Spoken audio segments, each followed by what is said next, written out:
Hi, I'm Darcel, and today we're going to talk about how to get clients when you open your law firm. I've owned my own law firm, Dow Law Firm, for 8 years now. So I've been on my own for 8 years and was at a small firm for 7 years before that. Been practicing for a total of 15 years now. I can't believe it's 15 years. And when I'm working with my clients who I coach and consult with other lawyers who are looking to open their own law firms or look to run more efficient law firms. And sometimes the question, or one of the big questions can be, is when I'm opening my own law firm, if I'm working towards that or I just opened, how do I get clients? Let's talk about how do you find clients? How do you get them in the door? How do you start bringing money into your new law firm?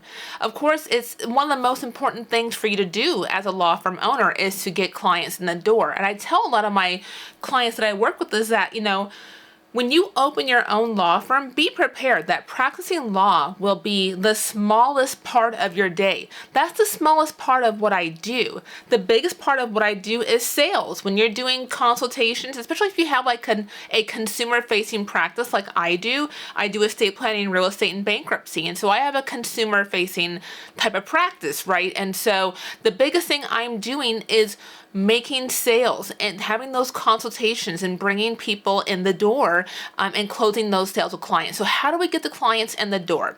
First thing you need to do is make sure you have some form of online presence, some way for people to find you.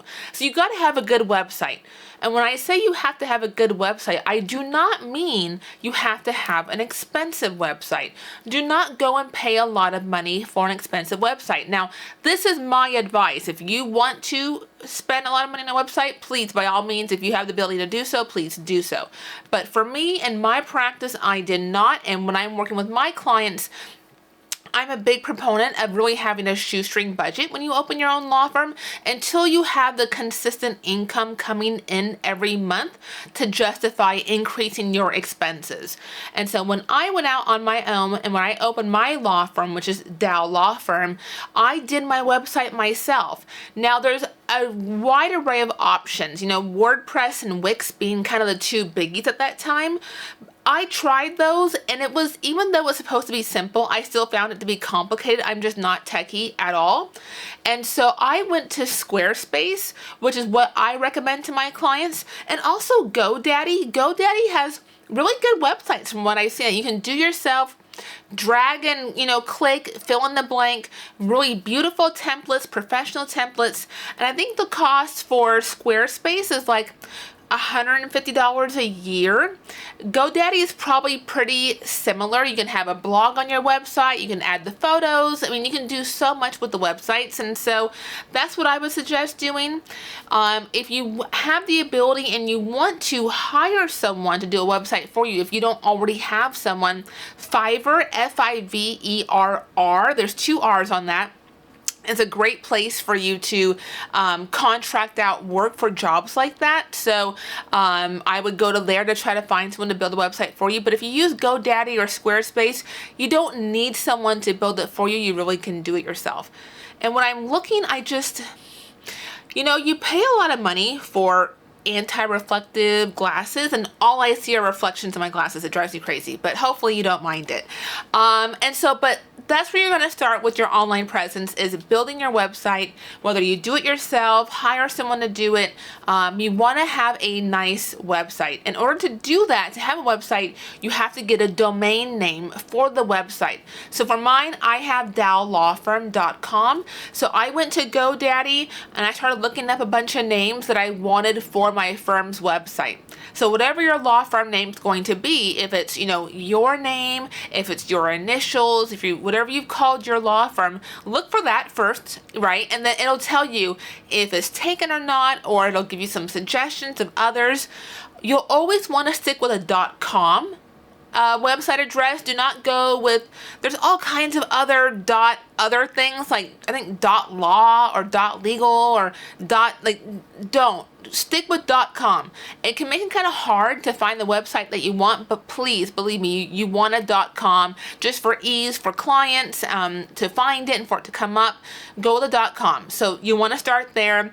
Again, on Squarespace, maybe $150 a year for your website. And then as I got busier and had that consistent income, I think I waited 1 to 2 years before paying for a full website. What I have now, this is what I have now for my law firm is not always what I've had, but again, there's a cost attached to this website that I have now, and I would not pay for that out the gate until I had the income coming in to support that. And so when you build out your website, I'd also suggest doing a blog on your website just to kind of help with that SEO and to help Google find you. You're not going to be on the first page of Google. You're not going to be on Google Maps. That's fine. It's not going to happen right away for you, at least. But having a blog that you post to, I would say at least twice a month. When you first start out, you probably have more time on your hands, so you might want to do it once a week. Or if you're comfortable doing video content, doing that once a week or every other week and posting that and sharing that is a great way to start driving traffic to your law firm. So yeah, writing blogs, writing articles, putting out videos, putting out content for people to be able to find you is really ideal to build your online presence for your law firm. Next, let's talk about networking and referrals. That's really the best type of client that comes to you, is a referred client. You know, having your online presence is important, but you're competing with the world, right? However many other attorneys that are doing what you do in their same geographic area as you are. I mean, for me, you know, I do estate planning, and I'm in Seattle. You know how many estate planning attorneys there are in Seattle? There's a lot. There's just a lot, right? And so when someone's just Googling for an estate planning attorney or a criminal law attorney or whatever kind of attorney they're trying to find, like, there's a lot of noise out there. There's a lot of competition. But if somebody is referred to you, right, if they're coming to you because someone that they know, like, trust, suggested you, that's already a vote for you. They're already committed to wanting to work with you before they even talk to you. They are willing to look past all the other noise online, all the other websites, all the other blogs. They're willing to drive past 10 other attorneys' offices to come meet with you because they were referred to you. Someone that they know, like, and trust said, I vote for this attorney, you should go see this attorney. So that is the best type of client to have come into your office. And so how are we going to get there? Well, you got to do some networking. You got to make sure those referrals are coming into you. So you can do that by joining, you know, various groups, organizations, boards, committees.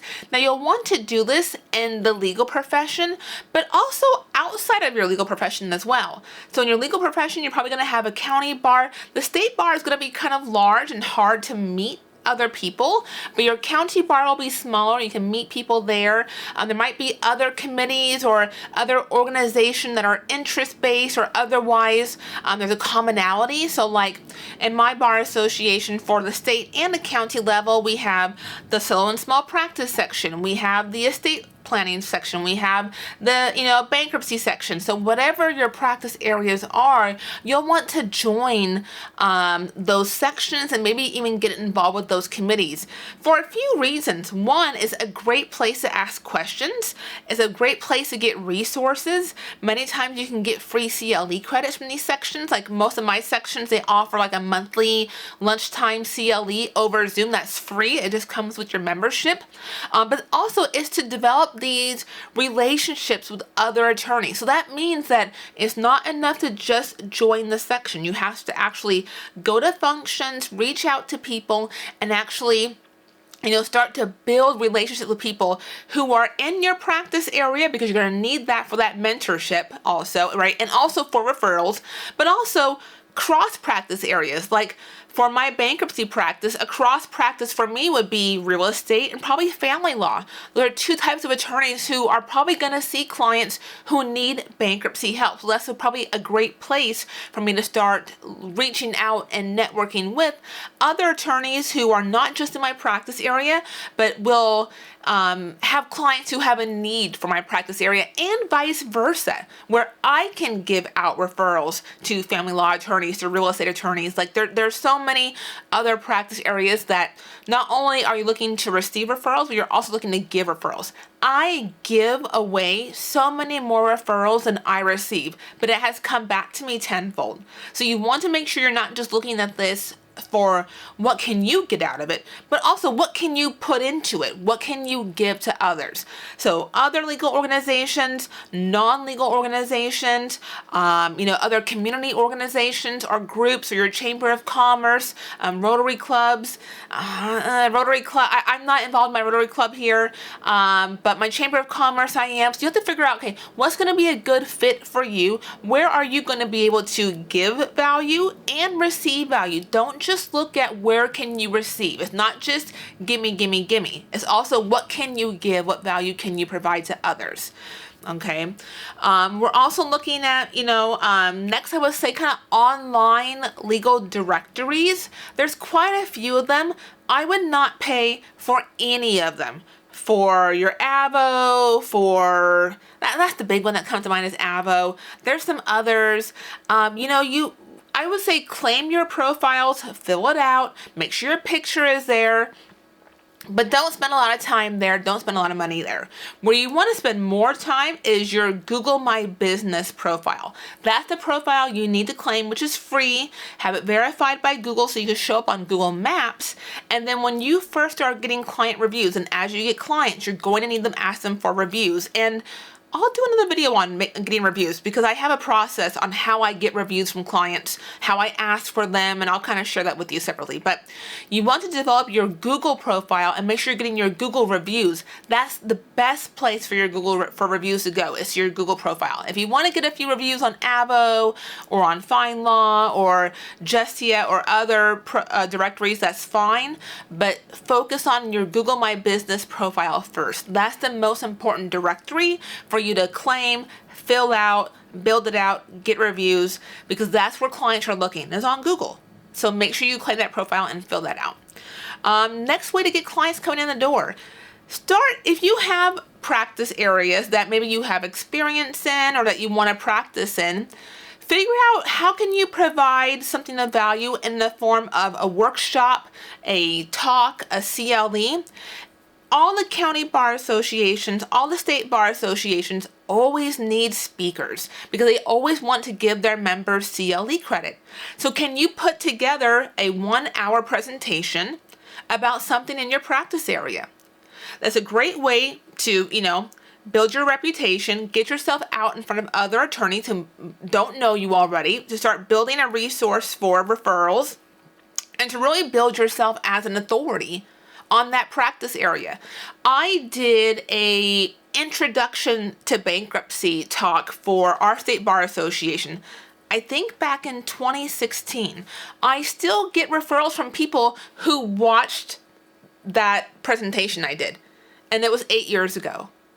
Okay, but once they saw that presentation, I became the person that they thought of for bankruptcy. Whenever they had a client with a bankruptcy issue, they would send them my way because they saw my presentation. They viewed me as an authority, as someone who knows bankruptcy and someone to refer their clients to for bankruptcy. So whatever your practice area is, figure out what's something that you can give a presentation on, and then pitch yourself. Just, if you are a criminal law attorney, maybe, you do DUIs, you find various, organizations that would like to have a DUI speaker or someone speaking about DUI issues, right? So that's going to be your criminal law section for your county bar, for your state bar, and I'm sure there's many other organizations also. But this way you get yourself and getting in front of other attorneys who don't do that. So maybe it's more like an introduction to DUI, or, you'll have to figure out kind of what the topic would be and how you'll, pitch it. But organizations are always looking for a speaker, and you can just do it on Zoom nowadays, right? You can do it from your, your home office, and giving that 1-hour presentation, which you're going to do it live. Then they're going to probably have that video recording available. They're probably going to sell it down the road on their website, right? And so that will forever be out there as a presentation that you are an authority on for other attorneys to say, oh, I don't know DUI, but I saw this presentation on someone who does. Like, contact him or her. That was a great way, something that I did when I first started out and still benefits me now to this day, 8 years later. So certainly do that. Figure out who can you get in front of, who's your target audience, how can you start getting referrals for yourself, and put yourself in front of those people, okay? So I have my little cheat sheet here. And so paid advertising is an option. But again, I am the big proponent of a shoestring budget when you're first starting out. And I don't think personally that paid advertising is the best way for someone to go when you're first starting out and opening your law firm. I don't recommend it. So I don't have a lot to say about it, to building SEO or doing Google ads and, or paying for social media marketing for Facebook ads if you want to spend money on that, by all means, you certainly can do so. But I think there's a better use for your time and money, and I don't think paid advertising is the best way. I think putting out content, putting out the blogs, putting out videos, talking about what you do and providing valuable information to your potential client, getting in front of other people to build your network, to build referral sources, going to events. Yes, we can do them on Zoom, but if you go in person, you're going to develop just better, stronger relationships with people. Offering to take people out to coffee, figure out what are the attorneys in your 5 or 10 mile radius that there might be some cross references for referrals both ways. Again, not just for you to receive, but also for you to give. Invite them to coffee. You're better off spending 10 or $20 taking someone out to coffee, getting to meet them for an hour or so and starting to develop a relationship with them versus throwing money at a social media campaign. I just don't think it's worth your money. If you're just starting out and there's not a lot of money to go around, you're not bringing in a lot of income, I just don't think that paying for online ads and that type of advertising is really the best bang for your buck. But by all means, if you want to do so, that's just not what I advise my clients to do when they're opening their law firms. And then at the end of the day, when you do have clients coming in, do a good job. Right? Do a good job for them. Don't, overpromise and underdeliver, right? Be realistic with your expectations. Communicate with your clients. Keep them informed along the way of, what's going on, what the status is. Keep them updated. And then when the work is done, ask them for a review for your Google profile. And I even do this for consults, even if they didn't hire me to do the work for them for whatever reason. I still give a lot of valuable information in a consultation. I ask for a review after a consultation. You should do the same thing. Start building your profile with those. If you spent the half hour giving a consultation, especially if you gave a free consultation, yes, you need to be asking them for a review. So do a good job for your clients because that word will spread. They will know someone who needs something down the road. It might not be right away. It could be 6 months from now. It could be a year from now. But if you do a good job for them, they're going to remember that. So do a good job for your clients. Keep them informed. Communicate with them. Again, don't overpromise and underdeliver. Ask for reviews from your current clients when the case is over. Ask for reviews from your consultations. I know attorneys who ask for reviews at various points in their representation. I don't. I just ask for it one time. If it's a client, I ask for it at the end. At the consult, I ask for it after the consult. But make sure you're asking for reviews from people to start building your online presence and to help start getting the word out about what you do and how you can do it. So again, if you're opening your own law firm, you're looking to get clients and bring them in the door, you're not sure where to start, we're going to build an online presence, we're going to develop that website, we're going to go to events, develop your network, start finding referral sources for cross referrals, attorneys and non-attorneys. We're going to fill out your online directories, build out your Google My Business profile. We're going to give presentations on our practice area, or if you have multiple practice areas, give a presentation on those to attorneys and non-attorneys to get yourself out there as an authority. Paid advertising, that's an option. I don't recommend it. And then doing a good job and doing what you say you're going to do. So I hope this helps you to find clients when opening your own law firm. If you need help with opening your law firm, I help my attorney clients to open law firms, build sustainable and efficient law firms. If you need help, reach out as well. I'm happy to help you, and have a great day. Thank you.